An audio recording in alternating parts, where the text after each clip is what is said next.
Assalamualaikum warahmatullahi wabarakatuh. Perkenalkan, nama saya Muhammad Khairul Anwar. Saya perwakilan dari tim 3D Printing SMK Negeri 1 Kota Pasuruan.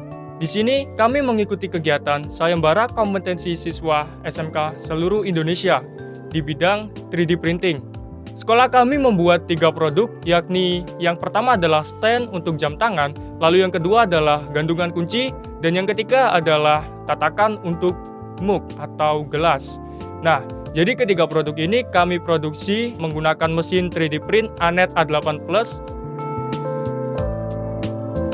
Jadi untuk stand jam tangan ini bisa digunakan untuk berbagai jenis jam tangan. Tampilan dari stand jam tangan kami ini terlihat sangat minimalis dan modern.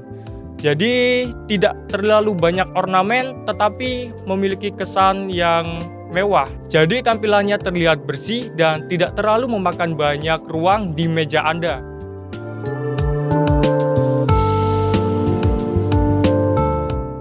Lalu yang kedua adalah tatakan gelas. Jadi fungsi dari produk kami ini, jadi semisal kalau kalian membuat minuman dingin atau panas, itu biasanya kan mengeluarkan embun di gelasnya. Nah, fungsi tatakan ini untuk mencegah embun tersebut langsung ke meja kalian. Biasanya meja kayu jika terkena air itu akan menimbulkan bekas noda yang sulit untuk hilang. Nah, oleh karena itu, kami membuat produk ini selain membuat tampilan meja Anda lebih menarik tentunya dengan bentuk-bentuk yang bisa di-custom, juga bisa menghindarkan meja kalian terkena noda karena bekas air. Lalu selanjutnya ada gantungan kunci. Gantungan kunci ini bisa di-custom design sesuai dengan keinginan customer. Jadi gantungan kunci ini bisa berbentuk kata atau nama atau bahkan yang seperti yang kita buat ini adalah nama ruangan. Jadi semisal kalau di sekolah itu kan banyak ruangan, banyak sekali kelas dan kuncinya itu sulit untuk membedakannya. Jadi kami memanfaatkan media 3D print ini untuk membuat gantungan kunci setiap ruangan. Jadi untuk memberi tanda ini ruangan apa dan ini ruangan apa melalui nama di gantungan kunci tersebut.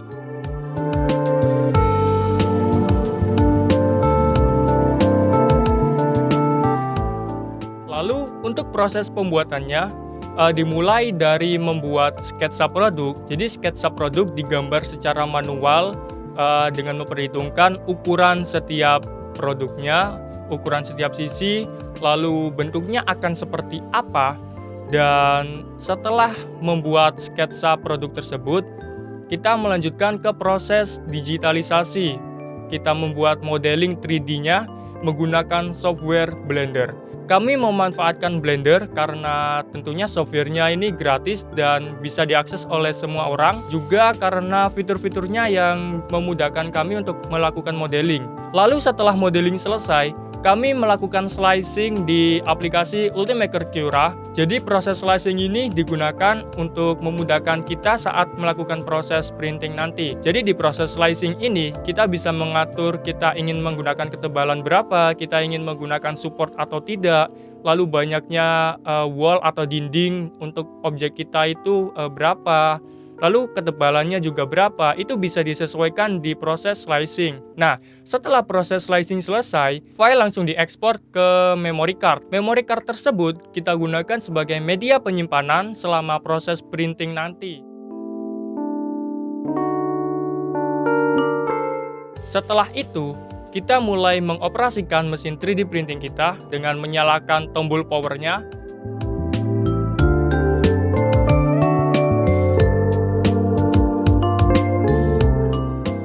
Setelah itu, kita mulai memasukkan filamen ke mesin 3D printing.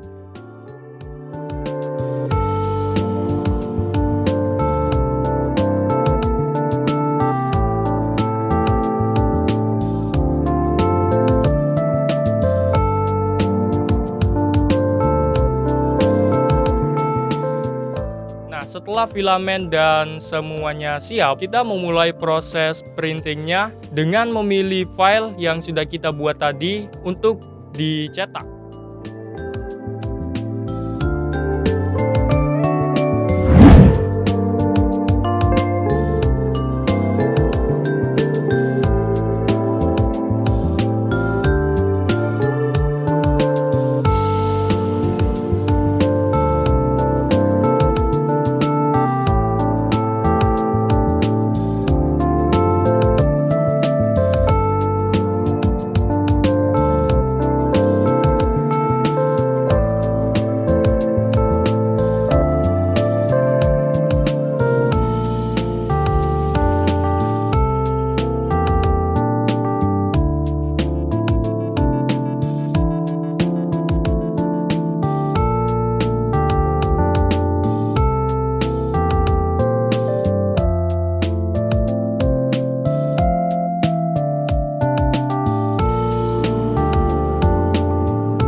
setelah proses pencetakan selesai, hasil cetakan tadi tidak langsung kita pasarkan ke konsumen.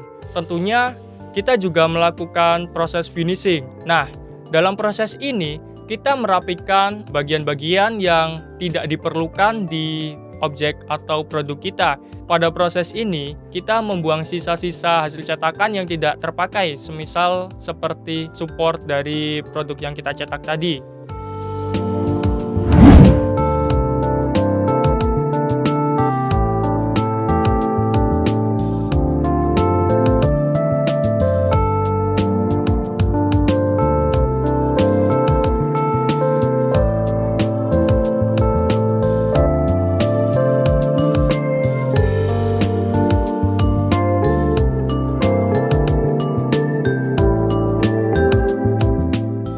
Nah, setelah proses finishing tersebut selesai, produk bisa dijual dan dipasarkan kepada konsumen dan digunakan sesuai dengan fungsi dari produk tersebut.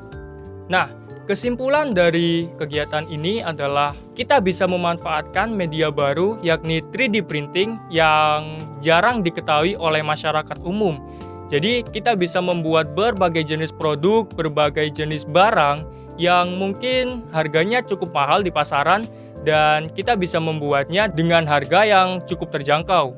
Nah, dengan adanya 3D print ini bisa menjadi terobosan baru mungkin untuk pembelajaran, untuk kesehatan, lalu untuk mainan anak-anak itu bisa menggunakan 3D print ini. Jadi, kita bisa membuat berbagai jenis barang dan produk dengan ukuran dan bentuk sesuai dengan keinginan kita menggunakan 3D printing ini. Saya rasa cukup sekian penjelasan dari produk yang kami buat untuk kegiatan SAKKSI tahun 2021 ini. Saya Muhammad Khairul Anwar, tim leader dari SMK Negeri 1 Kota Pasuruan, pamit undur diri, sekian dan terima kasih.